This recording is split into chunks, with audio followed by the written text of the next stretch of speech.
نہایت خلوص اور ادب و احترام کے ساتھ درود پاک پڑھے بابا سے بلند اللہم صلی علی سیدنا محمد بالقلوب ودوائها وعافیت الابدان وشفائها ونور الابصار وضیائها وعلى آلہ وصحبہ دائما ابدا۔ حضرات، میں نے قرآن کریم کی 3 آیت کریمہ آپ حضرات کی سماعتوں کے حوالے پڑھی۔ اللہ ارشاد فرماتا ہے ذالک الکتاب لا ریب فیہ، یہ قرآن وہ کتاب ہے جس میں ذرہ برابر شک کی گنجائش نہیں، ذرہ برابر شک کی گنجائش نہیں۔ اللہ تبارک و تعالیٰ نے پہلے یہ فرمایا، پھر اس کے بعد اللہ نے فرمایا اگر تم اس میں شک سمجھتے ہو نا، وَإِن كُنتُمْ فِي رَيْبٍ مِّمَّا نَزَّلْنَا عَلَىٰ عَبْدِنَا فَأْتُوا بِسُورَةٍ مِّن مِّثْلِهِ،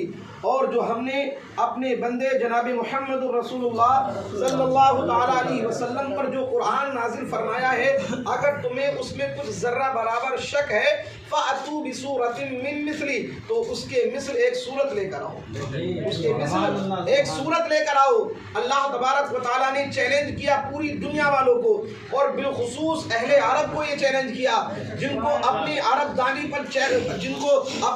دانی پر بہت زیادہ گھمنڈ تھا، تکبر تھا، اور وہ یہ سمجھ رہے تھے کہ جس طریقے سے قرآن اللہ تبارک و تعالیٰ کا یہ قرآن ہے، وہ میرے نبی کا جب کلام سنتے تھے تو وہ کہتے تھے کہ ایسا لگتا ہے کہ یہ کسی مجنون کا کلام ہے، ایسا لگتا ہے یہ کسی شاعر کا کلام ہے۔ جب کوئی میرے آقا کونین صلی اللہ تعالیٰ علیہ وسلم کی بارگاہ میں پہنچتا، اور پہنچنے کے بعد میرے آقا جب اس کو قرآن کی باتیں سکھاتے، جب اللہ کا پیغام لوگوں کو سناتے، تو دنیا والے میرے نبی کے گرویدہ ہو جایا کرتے تھے، میرے نبی کا کلمہ پڑھنے لگتے تھے۔ تو اہل مکہ نے کہا تھا ایسا لگتا ہے کہ یہ کسی شاعر کا کلام ہے، یہ کسی جادوگر کا کلام ہے، جو ان کی بات کو سنتا ہے، جو ان کے کلام کو سنتا ہے، وہ ان کا دیوانہ ہو جاتا ہے۔ رب نے فرمایا وَلَوْ كَانَ مِنْ عِنْدِ غَيْرِ اللَّهِ لَوَجَدُوا فِيهِ اخْتِلَافًا كَثِيرًا، تم کہتے ہو کہ یہ اللہ کے علاوہ کسی شاعر کا کلام ہے، کسی ساحر کا کلام ہے، کسی مجنون کا کلام ہے۔ اگر یہ اللہ کے علاوہ کسی دوسرے کا کلام ہوتا تو اس میں ضرور اختلاف ہوتا، اس میں ضرور اختلاف ہوتا۔ اس میں اختلاف نہیں ہے، اس میں شک کی گنجائش نہیں ہے، اور اس کا آج تک نہ کوئی مقابلہ کر سکا ہے، اور نہ صبح قیامت تک کوئی اس کا مقابلہ کر سکتا ہے۔ اور قرآن دنیا کی ایک ایسی کتاب ہے، اے لوگوں ساری کتابیں آئیں، آسمانی کتابیں، نہ جانے کتنی کتابیں اللہ تبارک و تعالیٰ نے اس دنیا میں بھیجی، 313 رسول آئے، اور رسول کہتے ہی اس کو ہے کہ جو ساتھ میں کتاب بھی لے کر آئے، تو اس سے پتہ چلا کہ 313 رسول آئے ہیں، تو 313 رسولوں پر کتاب بھی نازل ہوئی ہے، چاہے وہ چھوٹی کتاب ہو یا بڑی کتاب ہو۔ چھوٹی کتابوں کو صحیفے اور بڑی کتاب کو کتاب کہا جاتا ہے۔ 313 رسول آئے تو وہ اپنے ساتھ کتاب بھی لے کر آئے، نئی شریعت بھی لے کر آئے۔ اللہ اکبر مسلمانوں، لیکن کسی کی کتاب سلامت نہ رہ سکی، کسی کی کتاب محفوظ نہ رہ سکی۔ بعد میں ان کے آنے والے لوگوں نے، ان کے فالووروں نے، ان کے ماننے والوں نے اس کتاب کے اندر تبدیلیاں کر دی، ان کتابوں کے اندر چینجنگ کر دی، اپنی مرضی کے مطابق ان کے اندر تبدیلیاں کر دی۔ لیکن جب قرآن کی باری آئی تو رب نے فرمایا اب قرآن کو چینج نہیں کیا جا سکتا۔ جس طریقے سے یہود و نصارہ نے توریت اور انجیل کو چیلنج کیا، اپنی مرضی کے مطابق اس میں آیات کو گھٹا بڑھا دیا، لیکن رب نے فرمایا اب میں اپنے حبیب پر جو قرآن نازل فرما رہا ہوں، وہ قرآن ایسا قرآن ہے جو قیامت تک کے لیے قانون بن کر آ رہا ہے۔ وہ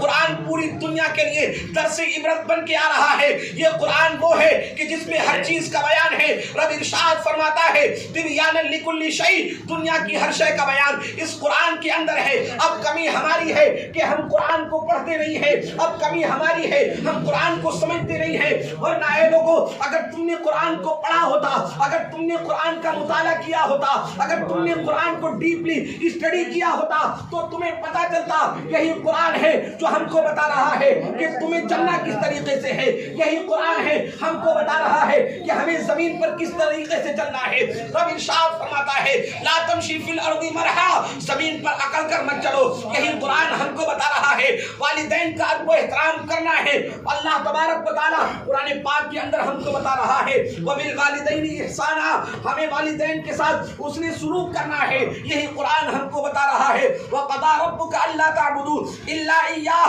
وبالوالدین احسانا وبذي القربى۔ رب ارشاد فرماتا ہے تمہیں اللہ کی عبادت کرنی ہے، والدین کے ساتھ حسن سلوک کرنا ہے، اور ان والدین میں سے جب دونوں میں سے کوئی ایک بڑھاپے کو پہنچ جائے تو ان کے ساتھ حسن سلوک کرنا ہے، ان کو اف تک نہ کہنا ہے، یہ قرآن ہم کو بتا رہا ہے۔ لیکن افسوس یہ ہے کہ ہم قرآن کو پڑھتے نہیں ہیں، ہم قرآن کا مطالعہ نہیں کرتے ہیں۔ آج رسمی طور پر رمضان المبارک کے مہینے میں ہم نے قرآن پڑھنا شروع کر دیا ہے، لیکن اے لوگوں اگر تم رمضان میں پڑھ کر قرآن کو چھوڑتے ہو تو اس میں کوئی کمال کی بات نہیں ہے، بلکہ تم سے زیادہ تو غیر قرآن کو پڑھ رہے ہیں، اور جو قرآن کو پڑھتا ہے صحیح دل سے پڑھتا ہے وہ قرآن کو پڑھنے کے بعد یہی کہتا ہے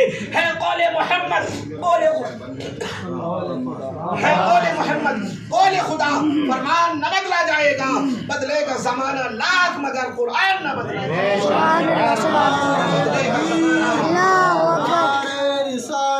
یا رسول اللہ زندہ باد، زندہ باد، محفل برائے تکمیل قرآن، نعرہ تکبیر، بدلے کا زمانہ لاکھ مگر قرآن نہ بدلا جائے گا۔ کیوں نہیں بدلا جائے گا؟ رب نے فرما دیا انا نحن نزلنا الذکر وانا له لحافظون، بے شک ہم نے قرآن کو نازل فرمایا اور ہم ہی اس کی حفاظت فرمانے والے ہیں، ہم ہی اس کی حفاظت کرنے والے ہیں۔ جو لوگ قرآن کو بدلنے کے لیے آئے تھے آج ان کے گھر کا ٹھکانہ نہیں ہے، آج وہ خود در بدر بھٹک رہے ہیں۔ کہتے ہیں نا